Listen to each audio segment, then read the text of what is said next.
Senhor Deus, nosso Pai, nós agradecemos ao Senhor o privilégio de estarmos na Tua casa mais uma vez. Já te adoramos, já oramos, estamos orando mais uma vez. Mas agora, quando abrimos a Tua palavra, que é a mesma, nos alimente também, Senhor. Precisamos recarregar as baterias espirituais. Queremos vencer mais uma semana e precisamos da Tua companhia bondosa do nosso lado, Senhor. E queremos crescer também no conhecimento do caráter de Cristo para nos tornarmos semelhantes a Ele. Ao abrir a Tua palavra, fala conosco em nome de Jesus. Amém. Amém. Boa noite, gente. Fiquei sabendo que tem uns amigos aqui nos visitando pela primeira vez. Parece que temos um amigo. Eu conheci uma pessoa lá na classe bíblica hoje, né? Eu conheci a Jéssica. Está ali a Jéssica. Dá uma cena para a igreja aí, Jéssica. Ela veio com a mãe dela. A mãe dela veio esses dias na classe, faz uns 15 dias, e agora trouxe a filha, né? Jéssica, aqui a gente tem o costume de saudar todo mundo que vem pela primeira vez, tá? Então a igreja quer te dar uma boa noite, tá? É um costume aqui já, tá? Vamos dar uma boa noite para a Jéssica, gente. 1, 2, 3. Seja bem-vinda aqui à tua casa, viu? Aqui é a casa dos teus irmãos em Cristo. Mas eu fiquei sabendo também que tem aí o Hércio, é isso? Onde que está o Hércio? A Tamir está ali. Ok, que beleza. Quem que você conhece aqui, Hércio? Com quem que você veio? Quem? A Lúcia. A Lúcia que te trouxe. Você é bem-vindo aqui, viu? É Hércio. Hércio, parecido com o nome do pastor aqui, o outro pastor, pastor Erson. Tá bom, vamos dar uma boa noite para o Hércio também, gente. 1, 2, 3. Boa noite. Bem-vindo, viu? Fiquei sabendo que tem a Tamires, é isso aqui com a gente também? Pela primeira vez? Onde é que está a Tamires? Está ali atrás? Ou ela já se apresenta ali, beleza, está ali com o Diego, é isso? Foi o Diego que trouxe? É isso? Que beleza, vamos dar uma boa noite para a Tamires, gente. 1, 2, 3. Boa noite, Tamires. Seja bem-vinda, viu, querida? Você é sempre bem-vinda aqui, tá? Amém, amém. Louvado seja Deus. Opa, quem é que está ali? Isso aí, apresenta para a gente, Egídio. Então, como é que... Como? Ageu. Nome de profeta. Ageu. Você já tinha visto um Ageu aí na igreja, tio Chico? Não me lembro. Nossa, e olha que o tio Chico tem só uns 60 anos de igreja aí, viu? Que beleza, você é bem-vindo aqui, rapaz. Essa semana estudou sobre o livro que fala do teu nome, né? Ageu. Vamos dar uma boa noite para o profeta, gente, né? Para o Ageu. 1, 2, 3. Bem-vindo, viu, companheiro? Amém, amém. Tem mais algum amigo pela primeira vez no culto de domingo aqui? Não? Ok, vocês são muito bem-vindos aqui à casa de Deus, viu? Nós estamos, assim, empolgados hoje, porque estive lá no acampamento das mulheres. Gente, olha, tadinho de você que não foi. Eu tenho pena de você. Olha, quando o Ministério da Mulher convocar, você não... Nem seria para ir lá ajudar, você que é homem, né? Fala, deixa eu ir lá ajudar e tal. Vai lá, olha, gente, não... Você sabe, lógico, o pastor é suspeito, o pastor vai sempre falar que foi bom, aquela coisa, tem que promover a igreja, mas eu estou falando de coração para você. Foi bom demais. Isso é assim, ó, eu disse para a Fátima lá hoje, né? Eu falei, Fátima, você é suspeita, você é a líder do Ministério da Mulher. Eu já fiz uma pesquisa, já fui de várias mulheres perguntando assim, sabe? E aí, como é que foi? Foi bom? Gente, eu sei, ó, foi ótimo, graças a Deus.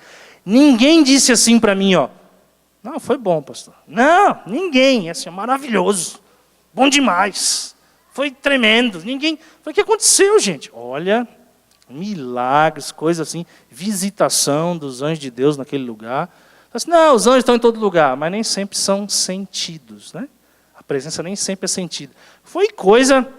Olha, mulher, você que não foi, tadinha de você, né? Que pena, né? Que pena. Foi bom demais. Ainda bem que a gente dá sorte, né? A gente é pastor, eles chamam a gente para fazer alguma coisa lá. Foi muito bom. Hoje, às 5 da manhã, a gente foi acordado às 5 da manhã por um quarteto cantando, assim. Se bem que dava vontade de ficar dormindo, né? Que era tão boa a música. E depois fomos lá para uma Santa Ceia, aí depois tinha lá a irmã da Cleide pregando, a Ellen. Que mulher que prega, rapaz, que ousadia, e pegou a palavra. Eu fui alimentado por aquela moça. Então, quando a gente sai assim de um acampamento, a gente vem elétrico, assim, né? E eu estou nessa eletricidade, que coisa maravilhosa. Louvado seja Deus pelo que aconteceu ali, né? Só pergunte para as mulheres mesmo, né? O pastor e a Fátima são suspeitos. Pergunte para quem estava lá, então. Como é que foi? Duvido que alguém fale assim, Não, o pastor está exagerando e tal. Aí, irmão Vinel, combinei nada, hein? Coloca que só vai falar aí. Um gosto de quero mais. Olha aí. Ficou mesmo, gente. Eu vi gente assim na mesa hoje, falou assim, ai, queria retroceder na sexta-feira. Queria voltar no... Olha, quando o Ministério da Mulher te convidar, vai, viu? Vai, porque normalmente é coisa boa, viu? Abre a tua Bíblia de Mateus. Nós estamos aí na nova série, tá? Nós estamos na nova série, uma questão de identidade. Tá? Uma questão de identidade. Ser cristão é ser igual a Cristo. É o que temos dito aqui. Há 15 dias eu falei aqui nessa igreja que Cristo era corajoso, tá? E o Filho de Deus deve ter então a mesma característica. Aquele que toma o nome de cristão deve ter as características de Cristo, tá bom? E na semana passada eu fiquei sabendo, o pastor Edson assumiu o meu lugar porque eu estava no Mato Grosso. Na semana passada, olha esse negócio do Mato Grosso, rapaz, eu tinha vontade de conhecer e tal. Lá em Cuiabá, e aí depois fomos para o interior, e diz que é um calor terrível, né, o Mato Grosso, né? Não estava tão assim, estava uns 20 e poucos graus, assim, eles disseram que é o inverno do Mato Grosso, né?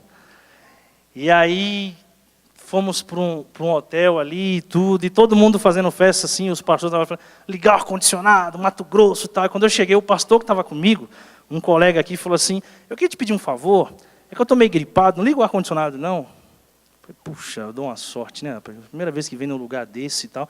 Falei, beleza, não ligo não, mas também não durmo aqui. Peguei o colchão e fui para o quarto do outro pastor. Joguei no chão e dormi no chão lá. Porque estava um calor e eles diziam que era o inverno do Mato Grosso. Calorão, olha, e eu reclamava de Brasília, hein? Não chega nem perto o calor do Mato Grosso aqui com o calor de Brasília. Coisa... E o pastor Edson falou para vocês na semana passada, quando eu estive aqui, sobre simplicidade. Ser cristão é ser simples, ser cristão é ser corajoso. E ser cristão é ser, acima de tudo, igual a Cristo. Mateus 20, você abriu aí? Essa é a nova série, que vai até o final desse mês. Mais 2 semanas está encerrada essa série. O pessoal aí de cima possivelmente tem umas imagens aí que daqui a pouco eu vou pedir para vocês, né? Está aí no ponto, né? Mas não é agora não. Já já eu peço para vocês. Mateus 20.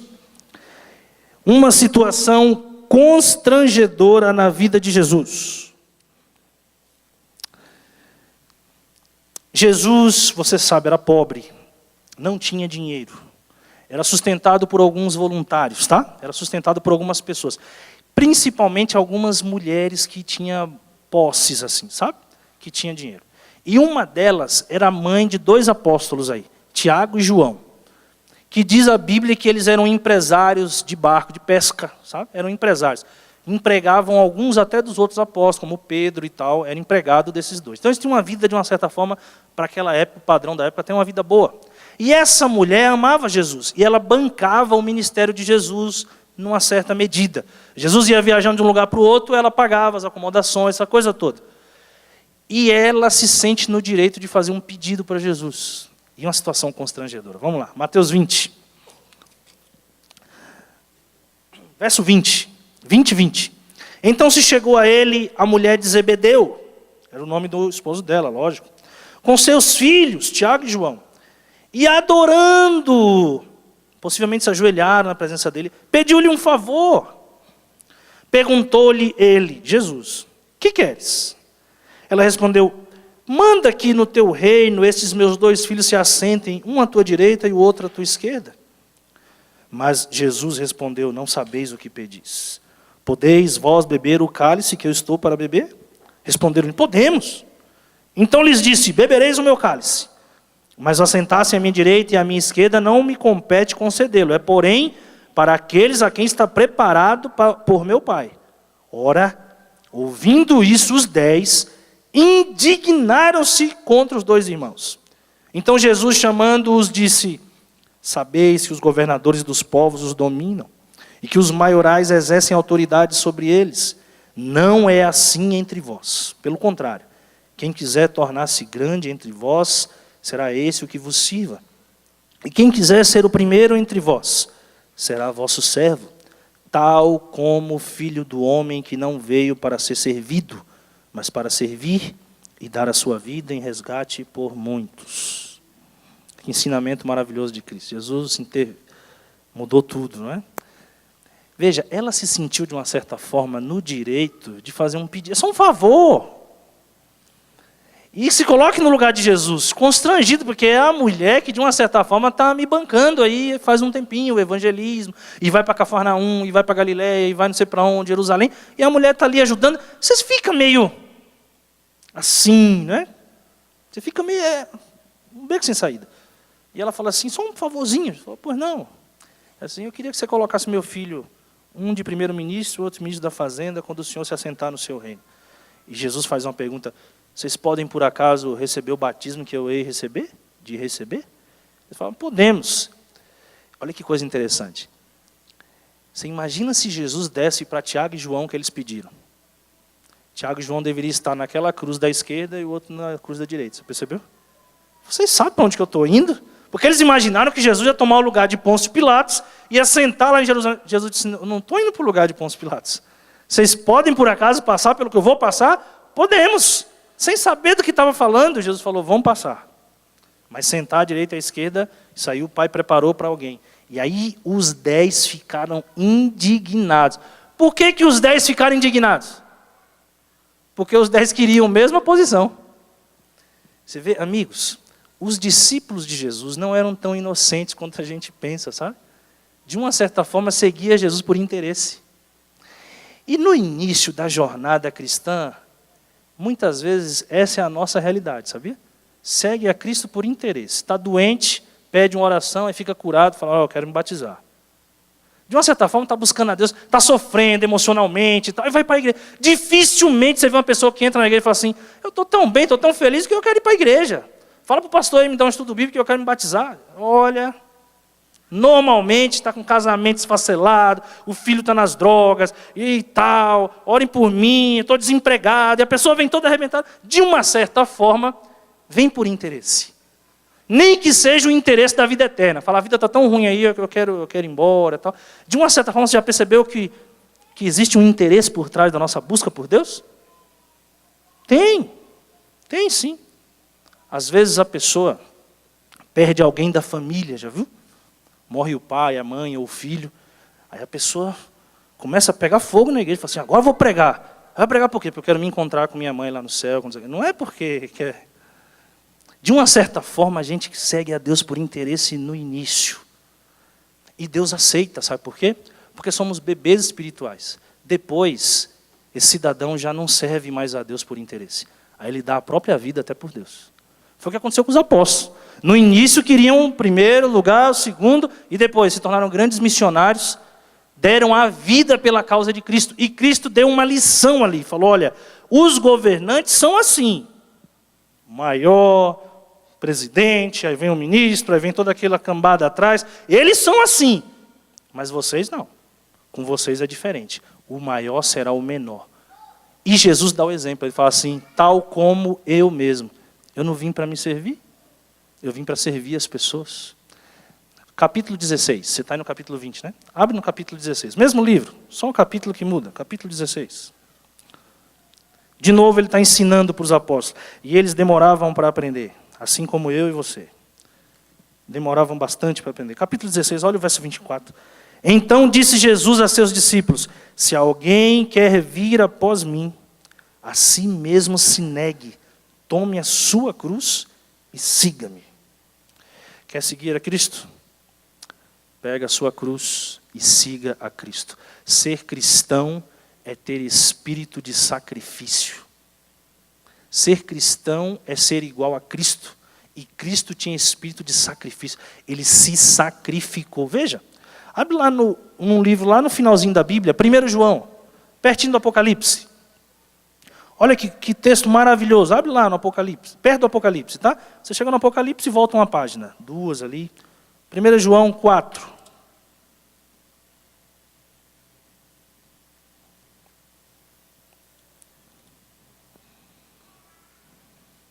Olha o verso 9.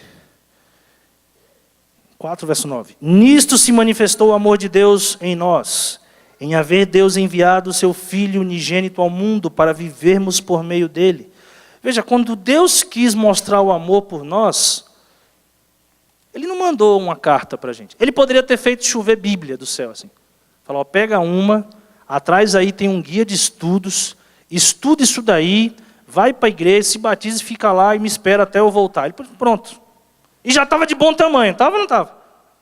Já estava de bom tamanho. Falei assim, não, vou dar aqui as diretrizes para vocês. Mas não, quando Deus quis mostrar o caminho, o amor dele, o caminho dele, ele veio se sacrificar. A vida de Jesus, do berço, da manjedoura, até a cruz, foi uma vida de sacrifício. Você percebe?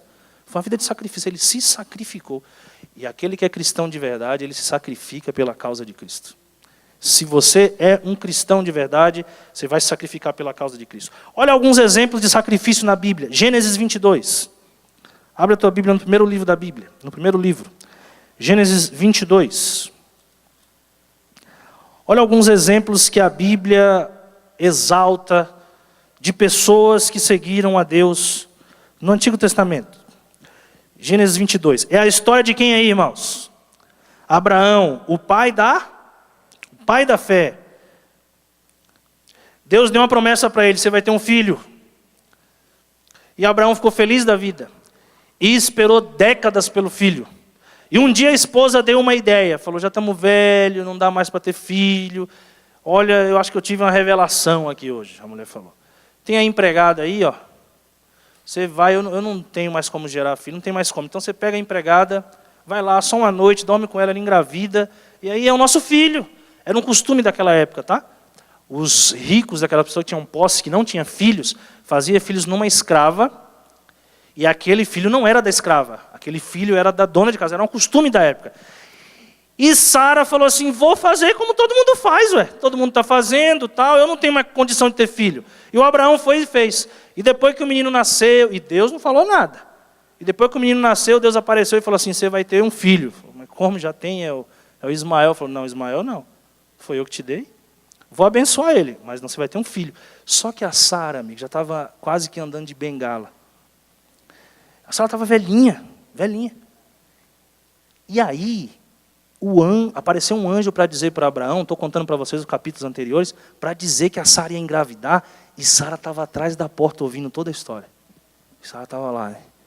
E o anjo falando, vai ter um filho e tal. A Sara, meu amigo, caiu na gargalhada. Deu risada à vontade. E o anjo lá de dentro falou, Sara, o que está fazendo aí atrás da porta? Não fiz nada. Fez sim que eu vi. Você deu risada, né? Então assim, daqui um ano eu vou voltar aqui, você vai ter um filho, o nome do teu filho vai ser Risada. E o nome do filho é Risada, tá? Isaac significa risada. Deus também tem um senso de humor, né? Você riu, então tá bom. O nome do seu filho vai ser Risada. Vai encher vocês de alegria, mas também é porque você deu risada do que Deus falou. Você vai ver só. E a mulher engravidou, não foi verdade?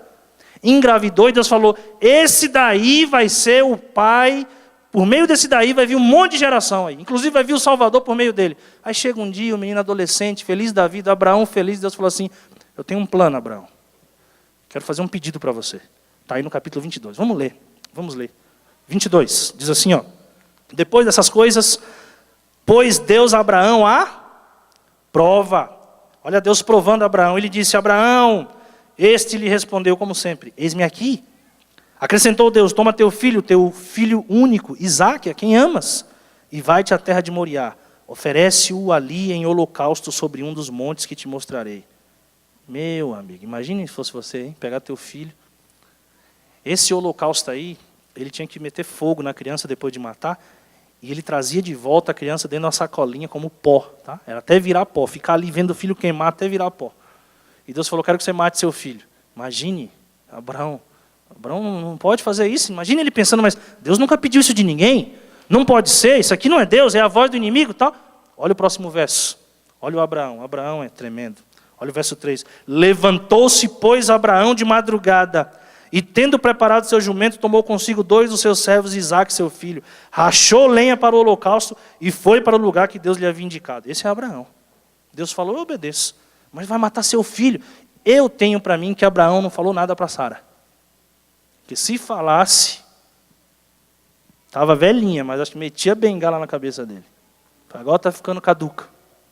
Você aí tanto tempo, tá velho mesmo, Deus nunca pediu isso, rapaz. Para com isso. Acho que o Abraão não falou nada. Levou Isaac embora. E quando estavam chegando no lugar, olha o que aconteceu. Verso verso 10. E já tinha amarrado o garoto, diz assim, ó, e estendendo a mão, tomou o cutelo para imolar o filho. Quando ele pegou a faca para imolar o filho, olha o verso 11. Mas do céu lhe bradou o anjo do Senhor, Abraão, Abraão. Ele respondeu, eis-me aqui. Então lhe disse, não estendas a mão sobre o rapaz, e nada lhe faças, pois agora sei que temes a Deus, porquanto não me negaste o filho, o teu único filho. Deus estava só provando a Abraão. Que prova terrível, né? Abraão é símbolo de alguém que se sacrifica por Deus. E Deus então põe um apelido em Abraão. 2 pelo menos. Abraão tem 2 apelidos na Bíblia. O amigo de Deus, Hebreus chama Abraão de amigo de Deus, livro de Atos. E Abraão também é chamado de o pai da fé. Quem é cristão tem que ser como Cristo e tem um espírito de sacrifício. Abre a Bíblia no livro de Samuel. Davi agora. Olha só Davi. Abre ali em 2 Samuel, tá? Mais para frente aí um pouco. 2 Samuel 24, 24. Quem é cristão é igual a Cristo. Davi está querendo ofertar, está querendo fazer um sacrifício para Deus, uma oferta. E ele quer fazer um sacrifício ali onde apareceu um anjo. Estou contando a história para você, a gente vai ler só o verso 24. E tem um cidadão que é dono daquele terreno. E o Davi vai ali para fazer uma oferta. E o dono do terreno diz um negócio para Davi. Olha o verso 22, 24 e 22. Então disse Araúna a Davi, é o nome do rapaz. Tome e ofereça ao rei meu senhor, que bem lhe parecer. Eis aí os bois para o holocausto, os trilhos, e a apeiragem dos bois para a lenha. Está tudo pronto, Davi, pode pegar. Verso 23. Tudo isso, ó rei, Araúna oferece ao rei. E ajuntou. Que o Senhor teu Deus te seja propício. Está aqui, está tudo pronto, pode pegar, faz aqui os meus bois e tal. Olha a resposta de Davi para o cidadão. Verso 24.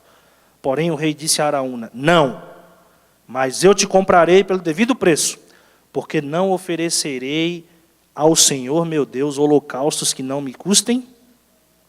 Você viu só? Davi podia falar, opa, vou economizar.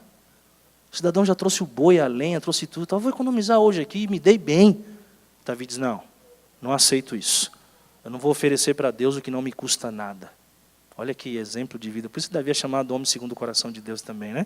Ele fala, não vou fazer corpo mole. Ser cristão é ser igual a Cristo. O cristão verdadeiro se sacrifica pela causa de Cristo. Lucas 21. Abre lá no Novo Testamento. Olha no Novo Testamento uma história de sacrifício. Uma história muito conhecida em todo o meio cristão. Lucas 21. Uma pessoa que se sacrificou pela causa de Cristo. 21, versículo 1. Jesus estava no templo, tá? Lucas é o terceiro livro aí do Novo Testamento. Mateus, Marcos, Lucas, capítulo 21. Verso 1 diz assim, ó. Estando Jesus a observar, viu os ricos lançarem suas ofertas no gasofilácio. Era uma caixa, tá? Onde o pessoal colocava as ofertas. Viu também certa viúva pobre lançar ali 2 pequenas moedas. E disse, verdadeiramente vos digo, que esta viúva pobre deu mais do que todos, porque todos estes deram como oferta daquilo que lhes sobrava. Esta, porém, da sua pobreza deu tudo o que possuía, todo o seu sustento.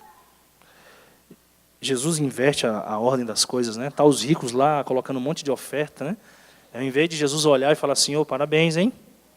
Agora a igreja termina a construção, hein? Um rapaz sozinho deu 100 mil reais ali, olha, parabéns.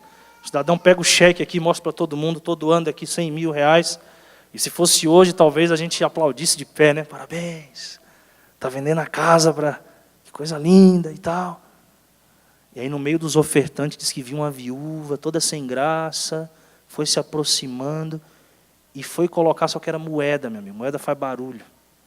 E quando ela colocou aquelas 2 moedas, tem alguém, uma escritora norte-americana, que a gente crê ter sido inspirada por Deus, Ellen White, ela comentando essa situação, ela disse que quando ela derrubou aquelas moedinhas, assim, chamou a atenção. E quando ela virou, disse que Jesus estava olhando para ela. Assim.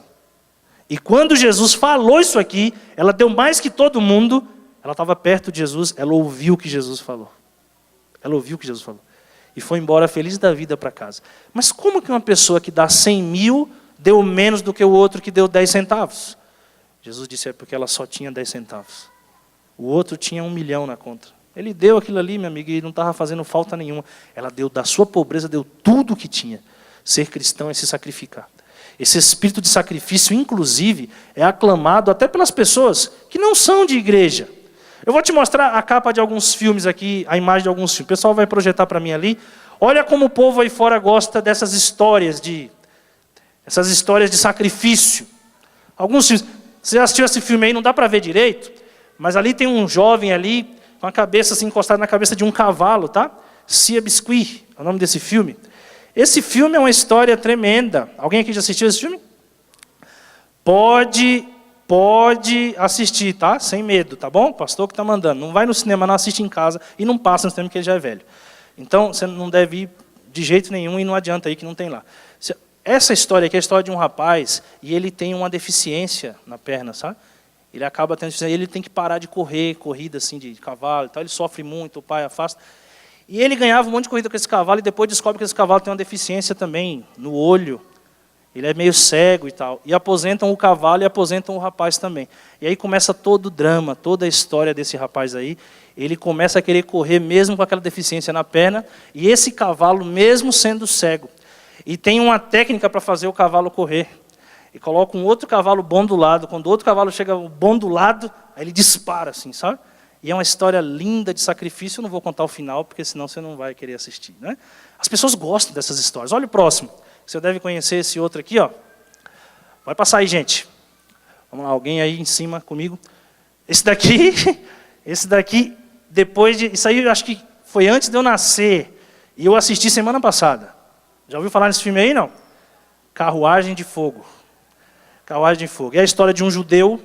Ali são os dois, tá? É a história de um judeu e de um cristão. Eu acho que é um católico. Não me recordo bem agora, essa parte do filme aí. E esses dois aí, eles correm lá pelos anos 60 e tal. História verídica, tá? E normalmente esses filmes que a gente chama de drama, você vai buscar lá naquela seção de drama, são normalmente baseados em fatos reais. E esse daqui realmente foi assim. E esse rapaz, ele é um missionário, esse católico, e a irmã e a família querem que ele seja missionário. Vai lá para a China, vai não sei para onde. E ele tem uma paixão por correr. Por isso o nome mesmo, carruagem, eles correm demais. E é a época das Olimpíadas, representando o país.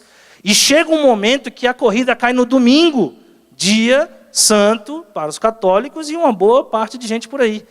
E agora ele tem que tomar a decisão, ele é o melhor corredor de todos. E chega toda a cúpula para forçá-lo.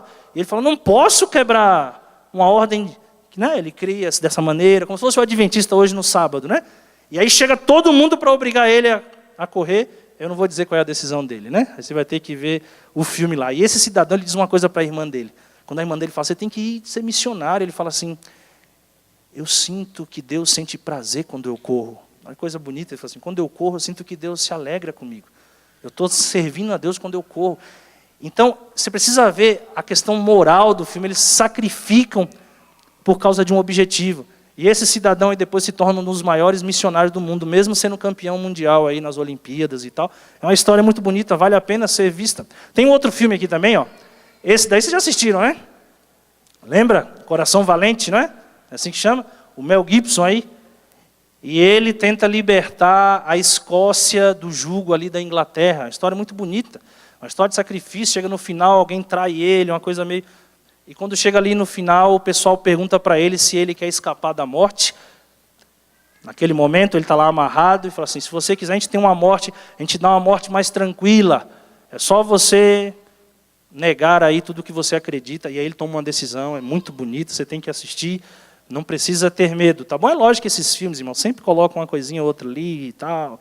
Mas a maior parte é... Olha um outro aqui, muito conhecido. Esse talvez o mais conhecido, né? Homens de Honra, né? História verídica. No final do filme aparece a imagem do rapaz. Aquele rapazinho ali foi o primeiro negro na Marinha norte-americana, tá? Era proibido, o negro não entra ali e tal, aquela coisa toda. E ele queria ser mergulhador da Marinha. E eles fazem de tudo para que esse cidadão não entre. E um dia esse cidadão tem a perna decepada. E então diz assim, você não consegue com a perna decepada. E ele coloca uma prótese. E ele vai ter que fazer um teste diante de todo mundo com a máquina muito pesada para ver se ele conseguiria realmente ficar lá submerso. E aí essa parte, Às vezes eu entro no YouTube só para ver essa parte. Eu coloco lá no final do filme, Homens de Honra. É emocionante. História verídica, o cidadão, você tem que ver o filme. Olha, tem um outro aqui também. Esse daqui, amigo, você tem que assistir, porque esse daqui é a história de um médico adventista, sabia disso? Mãos Talentosas é a história de um médico adventista. Como é o nome dele? Ben Carson. Esse cidadão aí se tornou o primeiro médico a fazer o neurocirurgião, a fazer aquela cirurgia dos gêmeos, sabe, que nasce com a cabeça grudada ali, siameses, chama assim, né? Ele foi o primeiro que fez ali, ele era um negro, pobre, a história dele é maravilhosa.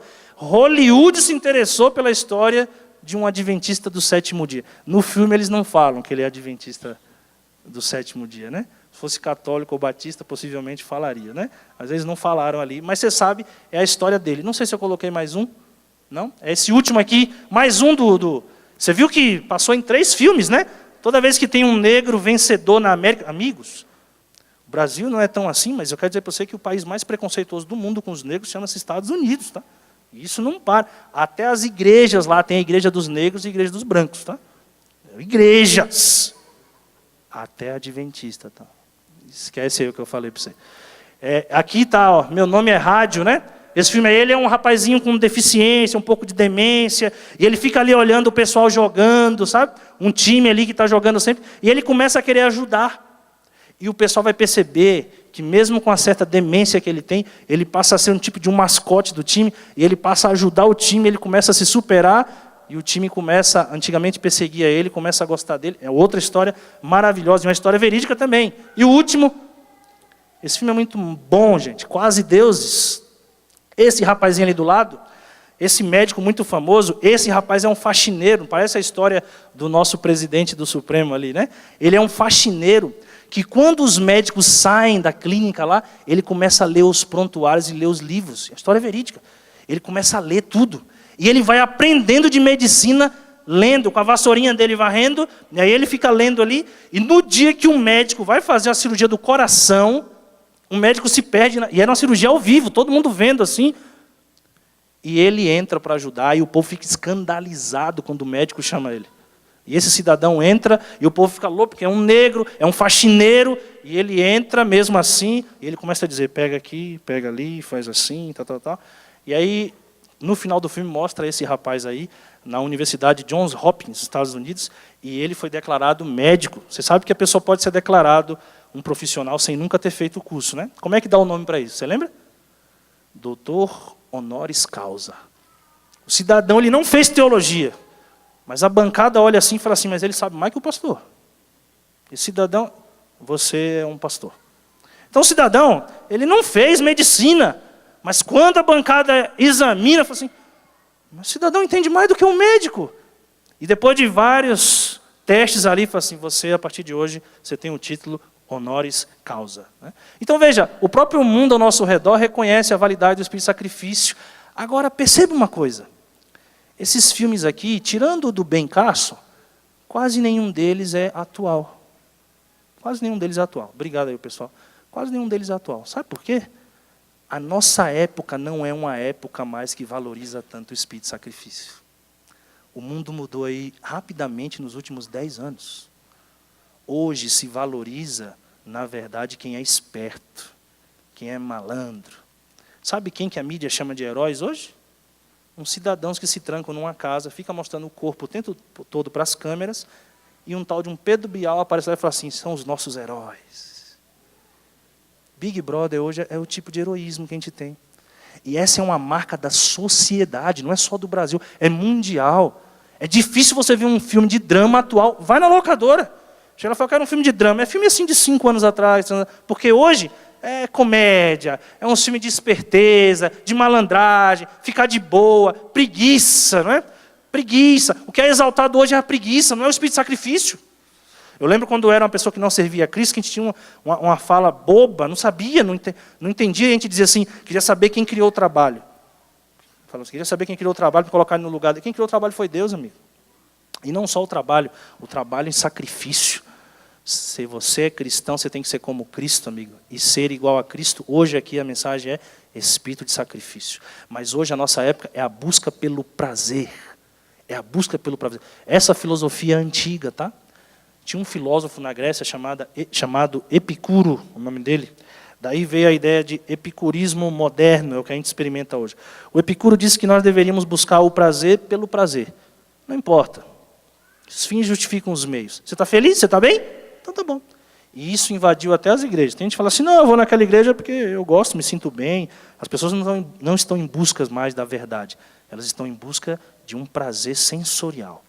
Elas querem tocar, querem ser tocadas, querem uma música, um negócio e tal. Se estão falando a verdade ou não, não interessa. Eu gosto de ir naquela igreja e acabou. Hoje é a busca do prazer pelo prazer. E isso é perigosíssimo. Cuidado, cuidado. Jesus ensina que às vezes temos até que negar um pouco do prazer para sentir um prazer muito maior. É que existe um prazer na vida de sacrifício. É que existe um prazer que as pessoas não imaginam na vida de sacrifício.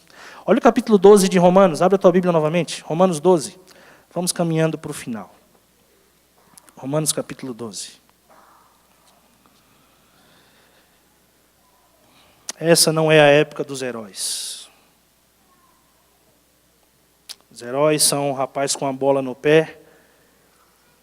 Esses dias eu vi uma reportagem ali dizendo que o Neymar estava preocupado. E eu pensei em fazer uma corrente de oração, né? Porque vai ganhar uns 20 milhões de dólares por ano, jogando bola. Você perguntava para as crianças um tempo atrás o que ela queria ser, quando ela falava, quero ser médico, quero ser professora, quero ser... Você sabia que existe uma classe de médicos que está deixando de existir? Tem uma classe de médico que ninguém está querendo mais. O governo está aumentando um monte o salário desses e ninguém quer mais. Sabe que classe é essa, não? Pediatra. Não é o que cuida das crianças? Pediatra? Essa classe aí está em extinção, tá? E um dia eu vi uma reportagem, por quê? Falou, não, porque a gente não tem sossego, rapaz. Os pais ligam para a gente qualquer hora, não sei. As pessoas não querem se sacrificar mais. Em Brasília tem a máfia do parto cesáreo, é isso? Cesariana, né? O povo não quer fazer parto normal. Os médicos não querem fazer. É difícil você achar uma médica que faça um parto normal. E está começando a ficar difícil até achar quem queira fazer um parto normal, a própria mulher, né? Toma ali uns negócios e tal, não sei o que, faz... Não é a época do sacrifício. E ser cristão é se sacrificar por uma causa. Ser cristão é se sacrificar. Capítulo 12 de Romanos, verso 1. Olha o que Paulo diz. Rogo-vos, pois, irmãos, pelas misericórdias de Deus, que apresenteis o vosso corpo por sacrifício vivo, santo e agradável a Deus, que é o vosso culto racional. O verdadeiro culto que a gente presta a Deus é uma vida de sacrifício. É apresentar a vida se sacrificando para Deus. Esse é o culto verdadeiro. É lógico que a gente presta um culto quando vem à igreja, mas você presta um culto a Deus no dia a dia. O teu trabalho pode ser um culto racional a Deus. Quando você se sacrifica, aquela professora que vai além, que entra na vida do aluno, é aquele trabalhador que passa do horário, não exige nada por aquilo ali. É aquele que se sacrifica no seu trabalho, ninguém está vendo. Ninguém vai recompensar. Ele vê os outros na empresa fazendo o contrário, dando um desperto, ganhando até mais, mas ele fala, Deus está vendo. Eu vou fazer isso aqui para o meu Deus. E não é na Bíblia que o apóstolo Paulo diz, façai o vosso trabalho como se estivesse fazendo ao Senhor e não aos homens. Como é você quando você está sozinho lá trabalhando? Quando ninguém está vendo, como é que é? João capítulo 3. Vamos ler o último texto dessa noite. João, Evangelho de João. Volta aí 2 livros, Evangelho de João. Você é uma pessoa que se sacrifica. Deus nunca nos pede nada que Ele não tenha feito antes. Deus nunca nos pede nada que não haja feito antes. Capítulo 3, verso 16. Porque Deus amou o mundo de tal maneira que deu o seu Filho unigênito, para que todo que nele crê não pereça, mas tenha a vida eterna. Porquanto Deus enviou seu Filho ao mundo, não para que julgasse o mundo, mas para que o mundo fosse salvo por ele. Além do mais, é complicado se sacrificar, sabe por quê? Porque você pode nunca ser louvado por ninguém. E às vezes você vê o espertinho se dando bem. E pode ser que ninguém te reconheça. Mas quando Jesus estava morrendo na cruz também, não tinha ninguém reconhecendo ele. Todos estavam zombando. Os apóstolos sumiram, correram. E os outros diziam, mas você não é filho de Deus? Desce da cruz. Você não é o Messias? Mas as pessoas não sabiam que por meio daquele sacrifício, Jesus seria honrado e exaltado por toda a eternidade. A Bíblia diz que todo joelho vai ter que se dobrar diante de Cristo. Até o diabo vai se ajoelhar diante de Cristo. Dia da volta de Jesus. As pessoas que não entrarem lá vão olhar para Cristo e dizer assim, eu não vou, mas eu reconheço que Ele é justo e eu tive toda a chance de estar lá. E vai se ajoelhar e vai adorar a Deus. Até o diabo vai adorar a Deus.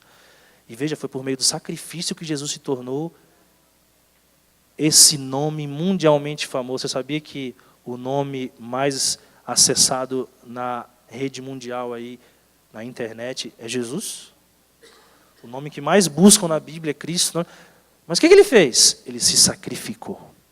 Meu amigo, se você é cristão, você tem espírito de sacrifício. Um dia um missionário, depois de servir durante muito tempo, quero terminar contando essa história.